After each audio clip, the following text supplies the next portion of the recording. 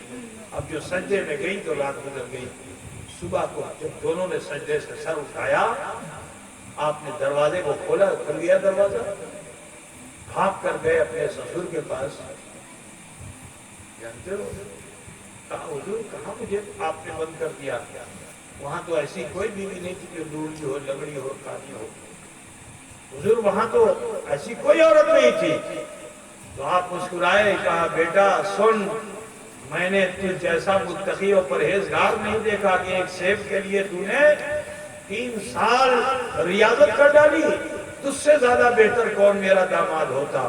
سن، تیری جو بیوی ہے، میں نے کہا کہ وہ اندھی ہے، لولی ہے، لگڑی ہے، اس لیے کہا کیونکہ اس نے کبھی اپنی آنکھ سے کسی غیر محرم کو دیکھا نہیں ہے، اس نے کبھی کسی بری بات کو سنا نہیں ہے۔ گونگی اس لیے کہا کیونکہ اس نے کبھی غلط بات کہی نہیں ہے۔ لولی اس لیے کہا کیونکہ اس کا ہاتھ کبھی غلط کاموں کی طرف اٹھا نہیں۔ لنگڑی اس لیے کہا کیونکہ اس نے کبھی شریعت کے خلاف اپنے قدم کو اٹھایا نہیں۔ برادران ملت، اب جب 2 متقیوں کا آپس میں ملن ہوا، دیکھو ایک ملن مکہ میں ہوا تھا اور دوسرا ملن جیلان میں ہو رہا ہے۔ عزیزو سنو، اب یہ 2 متقیوں کا وہاں حجر اور بشر کا ملن ہوا تھا اور یہاں بشر اور بشر کا ملن ہوا۔ اب جب اس ملن کے اثر سے اولاد پیدا ہوئی تو وہاں اسماعیل ذبیح اللہ تھے، بچپن میں ہی ایڑیوں پر اثر آ گیا، لیکن انہی کی یاد ہے حضرت غوث اعظم کہ جب متقی ماں باپ کے بیٹے ہوئے تو جوانی میں منبر پر کھڑے ہو کر غوث اعظم نے پکار کر یہی کہا تھا کہ قدمی ہاتھی علی رقبت کل ولی اللہ، کہ میرا یہ قدم تمام ولیوں کے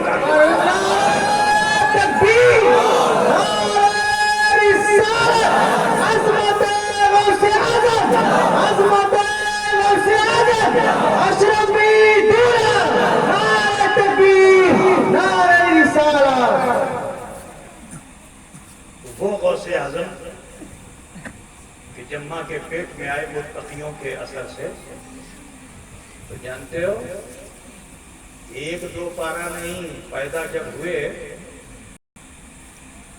تو رمضان کے چاند کا اختلاف تھا، آپ نے دیکھا روزہ رکھ لیا۔ اب جب آپ کی بسم اللہ خوانی کرائی گئی تو پہلے استاد ہی کو ٹوک دیا، کیونکہ استاد نے کہا بسم اللہ الرحمن الرحیم، آپ نے فرمایا اعوذ باللہ من الشیطان الرجیم، اور اس کے بعد جو پڑھنا شروع کیا تو سبحان الذی اسریٰ تک پڑھ ڈالا۔ 15 پارے کے حافظ پیدا ہوئے تھے۔ بولا تھا بچے چلنا جی، وہ غوث اعظم جن کی تربیت ماں نے کی تھی، وہ غوث اعظم کی جن کی تربیت نانا نے کی تھی، ایسے نانا کہ جو وقت کے متبحر ولی کامل اور درویش تھے، جن کا نام حضرت عبداللہ سومئی ہے۔ عزیزو، جوان جب ہوئے علم دین کے حصول کے لیے، دیکھو علم دین کی اہمیت کیسی ہے۔ تم آج یہاں سیلم پور میں میاں پاڑا میں مدرسہ کھولنا چاہتے ہو نا، میرے غوث تعلیم حاصل کرنے کے لیے ایران سے، ایران ایران میں ہے، اور بغداد کہاں ہے؟ عرب میں ہے، عراق میں۔ عراق جو ہے عرب کا خطہ ہے۔ تعلیم حاصل کرنے کے لیے جو نکلے تو ماں نے ایک ہی تعلیم دی تھی، بیٹا دیکھو جھوٹ مت بولنا۔ کیا بولے تھے؟ بولو جوان ہو گئے تھے، ارے جنہوں نے بچپن میں جھوٹ نہیں بولا تو جوانی میں کیسے جھوٹ بولیں گے؟ لیکن ماں نے کیا کہا کہ بیٹا جھوٹ مت بولنا۔ کیوں؟ کیونکہ ماں کی سائے عاطفت سے دور ہو رہے ہیں، ماں کی تربیت سے دور ہو رہے ہیں۔ ٹھیک ہے نا؟ نہ جانے راستے میں کیسے لوگ ملے. تو سب سے بری چیز ہے جھوٹ، جو آج ہمارے سماج میں بہت زیادہ ہے. ہم اپنے کو کہتے ہیں غوث پاک کے دیوانے ہیں، اور جھوٹ بہت بولتے ہیں. صبح سے شام تک 365 جھوٹ بول ڈالتے ہیں. بغیر جھوٹ کے کام ہی نہیں چلے گا. دکاندار بھی جھوٹ بولتا ہے، بیڑی والا بھی جھوٹ بولتا ہے نا؟ سب جھوٹ بولتے ہیں. بولو بیڑی والے جھوٹ بولتے ہیں کہ نہیں بولتے ہیں؟ ہاں سب بولتے ہیں، جتنے بھی ہیں سب بولتے ہیں. بغان والا بھی جھوٹ بولتا ہے. تو بغیر جھوٹ بولے اس کا کاروبار چلتا نہیں ہے. کہتے ہو ہم غوث اعظم کے دیوانے ہیں. اے مسلمان، وہ سچ کی طرف آؤ. وہ غوث اعظم ہیں کہ جن کی ماں نے تربیت دی، بیٹا جھوٹ مت بولنا. ایک تعلیم کے اثر سے جانتے ہو، ابھی تو آپ طالب علم تھے، راستے میں ڈاکوؤں نے گھیرا، سارے مسافروں کا مال لوٹ لیا. ان کے پاس جو ڈاکو آتا پوچھتا کچھو اچھے، کہتے 40 اشرفی ہے. تو ارے بولنا بھائی، 40 مغلا 40 ہے. ڈھونڈتے ملتی نہیں. جب سب کا مال جمع ہو گیا، سردار نے پوچھا کوئی بچا تو نہیں؟ تو ڈاکوؤں نے کہا ہاں سردار، ایک نوجوان ہے جس سے ہم بار بار پوچھتے ہیں، وہی کہتا ہے ہمارے پاس 40 اشرفی ہے. اس کے سارے سامان میں ڈھونڈتے مگر ملتی نہیں ہے. سردار نے بلایا، پوچھا ہے اشرفی؟ کہاں ہے 40 اشرفی کا؟ کہاں ہے؟ آپ صدری آپ نے اتاری. صدری میں ماں نے سر رکھا تھا الگ الگ. اشرفی کو آپ نے ایسے کھینچا، ایسے ہی کھینچا، 40 اشرفی زمین پہ گری. لیکن اس اشرفیوں کے گرنے کی جھنکار کا اثر یہ تھا کہ وہ ڈاکو اتنے حیبت زدہ ہوئے، اتنے حیبت زدہ ہوئے کہ وہ سب کے سب قدم غوث اعظم پہ گرے اور سب کے سب مرید ہو گئے. جو مرید ہو گئے تو غوث پاک نے فرمایا اٹھ، اب تجھے میں ڈاکو نہیں رہنے دوں گا، تجھے ابدال بنا دوں گا. وہ غوث اعظم ہے کہ جو راستہ چلتے لوگوں کو ابدال بنا دے. یہ ابدال کا مرتبہ بہت ہوتا ہے. تو سنا 40 لوگوں کو آپ نے ابدال بنا دیا راستہ چلتے. وہ غوث پاک جو پہنچے بغداد، تو وہاں بڑا شہرہ، آل نبی آ رہے ہیں، اولاد علی آ رہے ہیں. کوئی ہاتھ چوم رہا ہے، کوئی پیر چوم رہا ہے. مدرسے میں گئے تو مدرسے والوں کا بھی یہی حال. استاد بھی بڑا احترام. ایک مرتبہ مدرسے میں بیٹھے ہوئے تھے، پڑھا رہے تھے استاد، اچانک غوث پاک نے چٹائی کے نیچے ہاتھ ڈال دیا. اب جو چٹائی کے نیچے ہاتھ ڈالا تو استاد بھی حیرت زدہ. چہرے پہ آپ کے بڑا رو و جلال ہے، بول بھی نہیں سکتے، پسینے پسینہ ہو گئے آپ. تھوڑی دیر کے بعد اپنے ہاتھ کو نکالا، آپ کی آستین سے پانی ٹپک رہا تھا. پوچھ لیا استاد نے کہ یہ کیا ہے عبدالقادر؟ کہا حضور کچھ نہیں. کہا بتانا پڑے گا کیا ہے.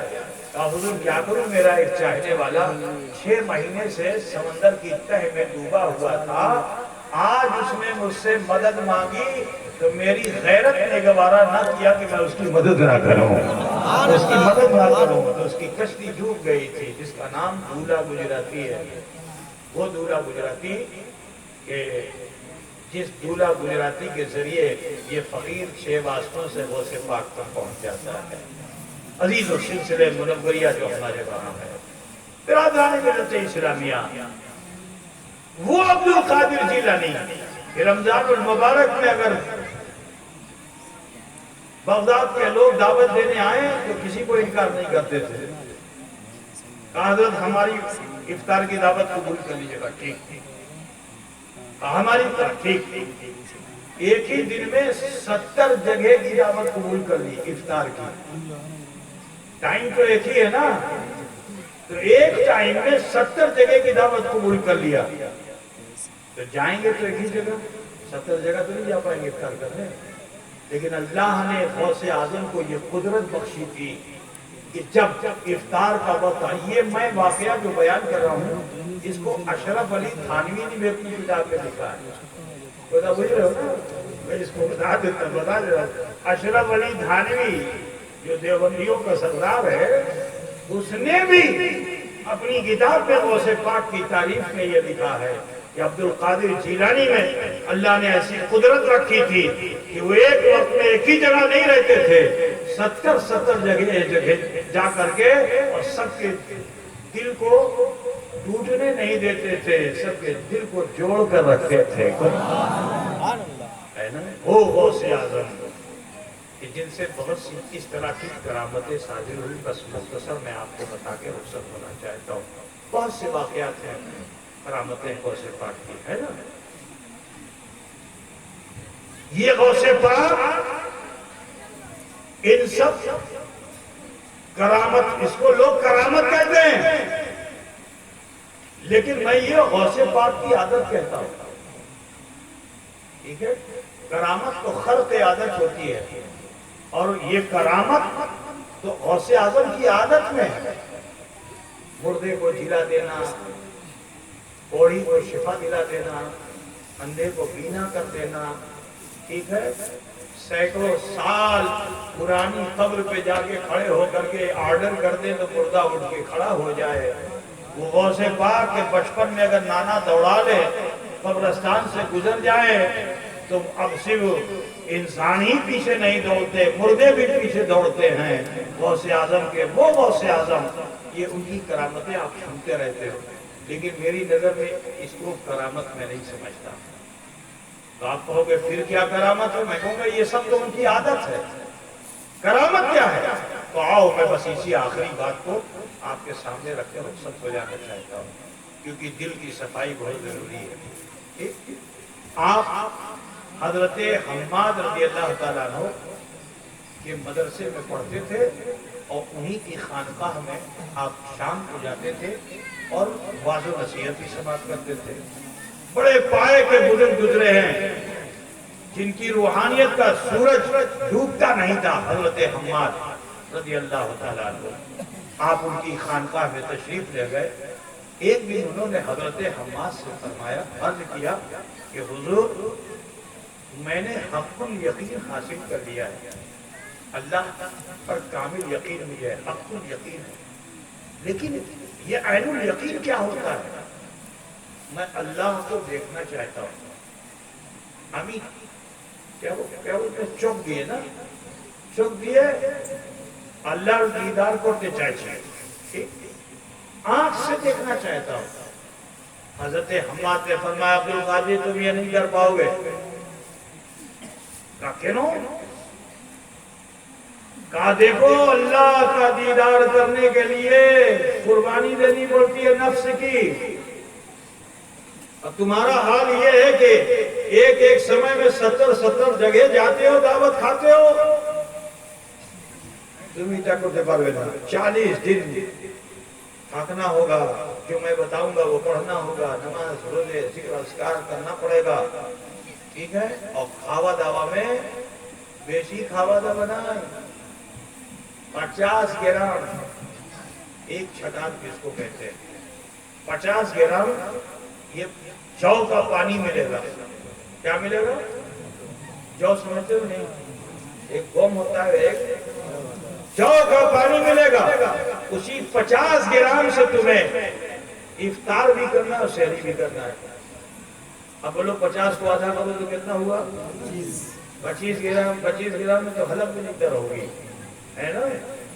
کہا اسی سے افطار بھی کرنا، اسی سے سحری بھی کرنا۔ ٹھیک ہے کیا میں کرو؟ پنڈوا شریف گئے، انہوں نے چلہ خانہ دیکھا ہے پنڈوا شریف کا؟ خود تو چھوٹو آچ ہے، آدمی لیٹے تو لیٹ نہیں سکتا، کھڑا ہو تو کھڑا نہیں ہو سکتا ہے، ٹھیک۔ حضرت حماد کی خانقاہ میں ایسی چھوٹی چھوٹی کوٹریاں تھیں، جس میں کوئی دیکھا ہو اس میں کوئی جنگلہ نہیں ہے، کمرے میں کوئی جنگلہ نہیں ہے، ٹھیک ہے۔ دروازہ بند کر لو تو سورج کی آلو بھی اندر نہیں جا سکتی ہے۔ 40 دن تک اسی میں آپ رہے، ذکر فکر کرتے رہے، ٹھیک۔ 30 دن تک تو کچھ نہیں، آخری 10 دن میں کبھی جھل کبھی جھلمن، اور پھر 40 دن سیس ہو گیا۔ لوٹ کے آئے، کہا حضور کرلم لیکن کچھ پہلم نہ۔ تو حضرت حماد نے یہ نہیں فرمایا اچھا اب یہ والا وظیفہ کر لو، نہیں، فرمایا جاؤ 40 دن اور پورے کرو۔ حضرت غوث پاک پھر گئے 40 دن اور پورا کیا، لیکن وہی آخر کے 10 دن میں کبھی جھلمل کبھی جھلمل دیدار ہوا، لوٹ کے آ گئے پہلے میں آپ نے فرمایا پھر کرو۔ کتنا دن ہو گیا؟ کیا کیا؟ 12 120 دن ہوا نا۔ تو اب آخری مہینے کے 10 دن جو بچے تو اس میں بھی یہی ہو رہا تھا، کبھی جھلجھل کبھی جھلمل، ایسا لگے کہ ہلکا سا پردہ ہے پیچھے کچھ ہے، لاکھ اس پردے کو ہٹانے کے لیے غوث پاک کوشش کرتے مگر وہ پردہ ہٹتا نہیں تھا۔ آخری ایک دن بچا، 39 دن گزر گیا، اب 40 دن ہونے والے ہیں۔ حضرت غوث پاک نے کہا کہ لگتا ہے اس بار بھی نہیں پاؤں گا کیا؟ اس وقت عزم کر لیا نہیں مجھے تو پاکے رہنا ہے، تو اپنے جد بزرگوار مولا علی کی طرف متوجہ ہوئے، اس کی طرف مولا کائنات کی طرف متوجہ ہوئے جو مشکل کشا ہیں۔ تو اس مشکل کشا نے اپنے لال کو سبق دیا کہ اے بیٹے جو خودی کو مٹا دیتا ہے وہ خدا کو پا لیتا ہے۔ خودی کو مٹا، پردہ خودی کو ہٹا، جب پردہ خودی ہٹ جائے گا تو جلوہ حق نظر آ جائے گا۔ پتہ بول رہے نا خودی بھی تم لوگ نہیں سمجھو، خودی بڑی سمجھو ہے نا۔ تو غوث پاک کا معاملہ کیا تھا کہ آپ کو اللہ تعالیٰ نے یہ ایک صفت دی تھی کہ آپ بڑے روح کے ساتھ فرماتے تھے میرا مرید جہنم میں نہیں جائے گا، میں اسے جنت میں لے کے جاؤں گا۔ یہ سب ڈائلاگس تھے حضرت غوث پاک کے۔ غوث پاک نے فرمایا کہ میرا قدم تمام ولیوں کے کاندھے پہ ہے۔ اچھا بولو اس میں تکبر پایا جاتا ہے کہ نہیں؟ اس میں آنا پائی جاتی کہ نہیں ہے نا؟ اور صفت تکبریت جو ہے صرف اور صرف اللہ کے لیے ہے، اللہ نے اپنے نبیوں کو بھی نہیں دیا۔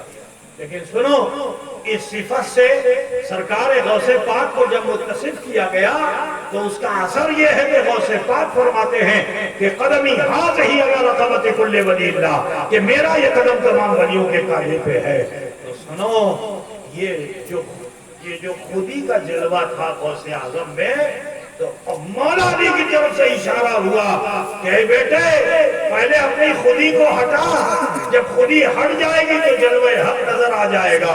تو ابھی تک تو آپ نے اپنی خودی کی طرف توجہ نہیں کی تھی، خدا کی طرف توجہ کی تھی۔ اب جب اشارہ مولا علی ہوا تو خودی کی طرف توجہ کی، جیسے ہی توجہ کی یہ پردہ ہٹ گیا، اب جو پردہ ہٹا جلوہ حق نظر آیا۔ حضرت غوث پاک نے کلام کیا اپنے رب سے کہ مولا یہ پروردگارہ میں جنت کا کھانا چاہتا ہوں، لیکن میری ایک آرزو ہے کہ خضر سے میں اپنی بات کہہ کر کے تب کھانا چاہتا ہوں۔ ندا آئی کہ اے عبدالقادر اگر تجھے جلوہ حق چاہیے تو اب وہ جگہ چھوڑ دے جہاں تو رہتا ہے، جہاں لوگ اس کو بہت مانتے جانتے ہیں، چھوڑ اور جنگل میں آؤ۔ چلے خانے سے نکلے اور شہر چھوڑا، بغداد شہر چھوڑا، آبادی چھوڑی، چلتے چلتے جنگل میں آ گئے۔ 1 سال تک وہاں تو پانی پی رہے تھے 25-25 گرام، اب پورا 1 سال گزر گیا، نہ کچھ کھایا نہ کچھ پیا، صرف اسی انتظار میں کہ خضر سے ملوں گا، جنت کا کھانا کھاؤں گا۔ جب 1 سال پورا ہوا تو اللہ نے خضر کو بھیجا کہ خضر جاؤ اور جا کر میرے بندے کا امتحان لے لو۔ حضرت خضر آئے، غوث پاک نے دیکھا تو خوش ہوئے، سلام کیا، مصافحے کے لیے آگے بڑھے، کچھ کلام کرنا چاہتے تھے، سمجھ رہے نا؟ کلام کرنا چاہتے تھے کہ حضرت خضر نے فرمایا تھامو تھامو کی جو بول بین نا، ہم مغرب میں جا رہے ہیں کچھ کام پہ، لوٹ کے آئیں گے تو کوٹھا ہوگی۔ پھر 1 سال گزر گیا، 1 سال کے بعد پھر اللہ نے بھیجا جاؤ، اب جو گئے آئے پھر مسافر کلام کرنا چاہتے ہیں، لیکن خضر نے روک لیا نہیں ابھی کلام مت کرو، مشرق میں جا رہے ہیں اللہ کے حکم سے کام پہ، لوٹ کے آئیں گے تو کوٹھا ہوگی۔ تیسرا سال آ گیا، حضرت غوث پاک نے نہ کچھ کھایا نہ کچھ پیا، اور اسی طرح 3 سال کا عرصہ گزر گیا۔ اب جو تیسرے سال حضرت خضر آئے تو مبارکبادی لے کر آئے اور فرمایا کہ اے عبد القادر مبارک ہو، مبارک ہو، اب تم محب نہیں ہو، اللہ نے تمہیں محبوب بنا لیا ہے اور تم محبوب سبحانی ہو گئے ہو۔ آج کل لقب تو لوگ دے دیا کرتے ہیں، بڑے بڑے القابات دے دیتے ہیں، مولانا صاحب کو دیکھو تو وہ لمبا لقب، پیر صاحب کو دیکھو اور لمبا لقب، لقب سبھی اپادھی، ٹھیک ہے نا؟ لیکن یہ اللہ والے وہ ہیں کہ جنہیں اللہ کی طرف سے وہ اپادھی ملتی ہے۔ تو خوان نعمت آیا، جنت سے کھانا اترا، خضر نے ساتھ بیٹھ کر تناول کیا اور فرمایا کہ عبد القادر، اب تم صرف عبد القادر نہیں ہو، محبوب سبحانی ہو۔ کتھا کا پوچھتے چلے بابا، تو دیکھو قد افلح من زکاہا، جس نے تزکیہ نفس کا لیا وہی کامیاب ہو گیا۔ بتا پوچھ گئے نا، تو میرا غوث مادرزاد ولی ہے، لیکن اسے بھی اس دنیا میں تزکیہ نفس کی ضرورت ہے۔ ہم اور آپ تو بڑے آسی پرواسی ہیں، ہم نے تو بڑی خطائیں غلطیاں کر رکھی ہیں۔ اے مسلمانوں، آپ سب سے ہی کہنا ہے کہ دوسروں کے عیب مت دیکھو، اپنی کمیاں تلاش کرو۔ دوسروں کے عیب مت دیکھو، اپنی کمیاں تلاش کرو، ڈھونڈو کہاں مجھ سے کمی ہوئی، اور اگر دی جائے تو اپنے رب کے حضور معافی کے طلبگار ہو جاؤ۔ سمندر کے جھاگ کے برابر بھی اگر گناہ ہوں گے تو اللہ اسے معاف کر دے گا۔ کیا آپ لوگ چاہتے ہیں کہ خطا کی معافی ہو جائے؟ بولو بھیا، غلطیاں تو سب سے ہوئی ہیں چھوٹی بڑی، چاہتے ہو آج غوث پاک کے صدقے ہماری تمہاری خطائیں معاف ہو جائیں؟ تو نماز المحترم بوشے جاؤ، نماز المحترم سوائے بوشے جاؤ، سوائے چلے سوائے نماز المحترم بوشو، اور تھوڑی دیر کے لیے اپنے ہاتھ کو نابھی پہ آپ باندھ لیجیے، ماں بہنیں بیٹیاں سینے پہ ہاتھ رکھ لیں جیسے نماز میں رکھتے ہو، اور آنکھ بند کر لیجیے، مراقبہ کیجیے، یہ سوچیے کہ اللہ میری رگے جان سے بھی زیادہ قریب ہے، اور محاسبہ کیجیے اپنی ذات کا، امی کی کرلم کی امی کچھ بھول کرلم کی کرلم نا، بچپن مدے جوانی مدے بڑھپا مدے ایک کوئی কিছু ভুল করলাম কি করলাম না, যদি কিছু ভুল ত্রুটি সেটা আল্লাহর কাছে পেশ করে দেন। আল্লাহ গফুর আছে, আল্লাহ রহিম আছে, আমার তোমার সবাইকে গুনাহ আল্লাহ মাফ করে দেবে ইনশাআল্লাহ।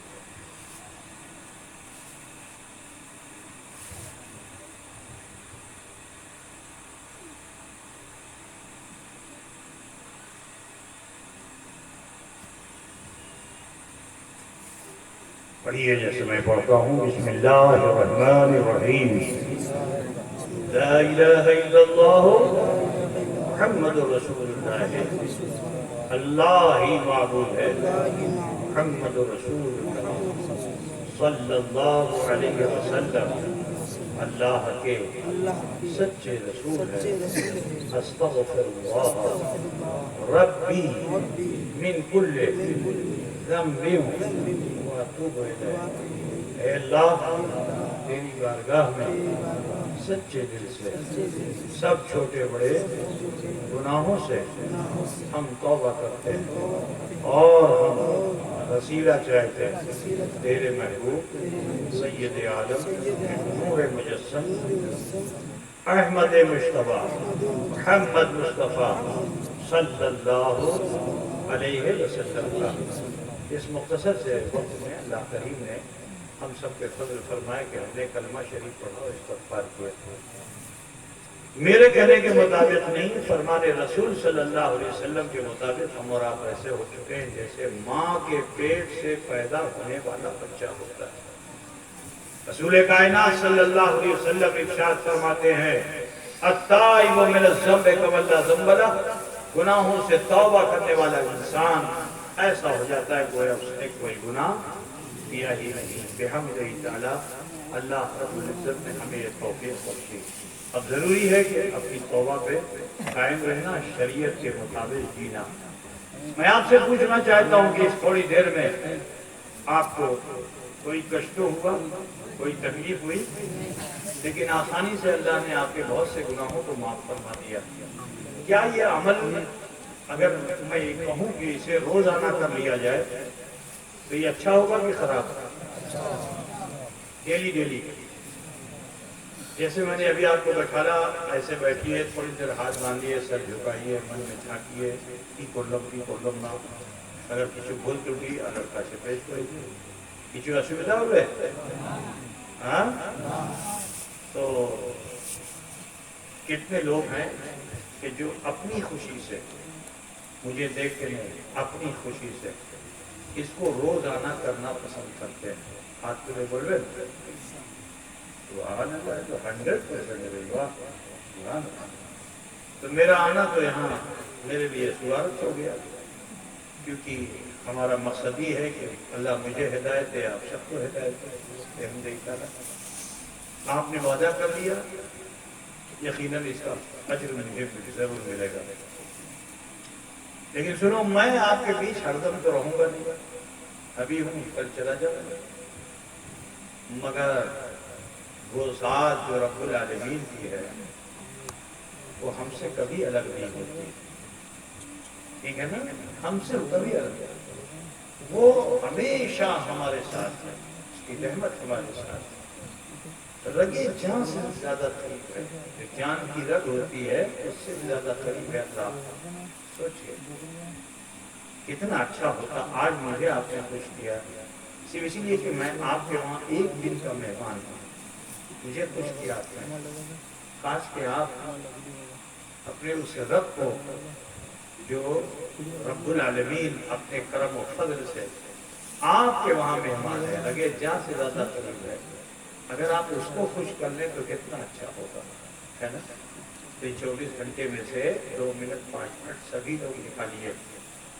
آج مجمع لگا کے بیٹھے ہو، کل سے اکیلے میں ایکانت میں کوئی جگہ ڈھونڈو، چاہے وہ تمہارا بستر ہو، چاہے تمہاری دکان ہو، چاہے تمہارا کھیت ہو، کھلیان ہو، بغان ہو، جہاں بھی ہو، یہ 2 منٹ عمل کرنے کی عادت ڈال دو۔ 24 گھنٹے میں جو کچھ آپ نے کیا اس کا حساب کتاب جمع کر لو۔ جسے آپ کاروبار کرتے ہیں تو حساب کتاب کرتے کہ نہیں کرتے؟ یہ سب چھوڑ کے رکھتے ہیں۔ 24 گھنٹے آپ نے کیا کیا اس کا حساب آپ کے پاس ہے کہ نہیں ہے؟ اگر چھوڑ کے رکھو تو سب برباد ہو جائے گا، دکان ڈوب جائے گی۔ حساب کتاب کرنا بہت ضروری ہوتا ہے، تو لہٰذا اپنی زندگی کا بھی حساب کتاب رکھیے، ورنہ اللہ آپ سے حساب کتاب لے گا، وہ بڑا کٹھن ہوگا۔ وہاں اچھوں کی حالت خراب ہے، ہم اور آپ کو بڑے آصف الماسی ہیں۔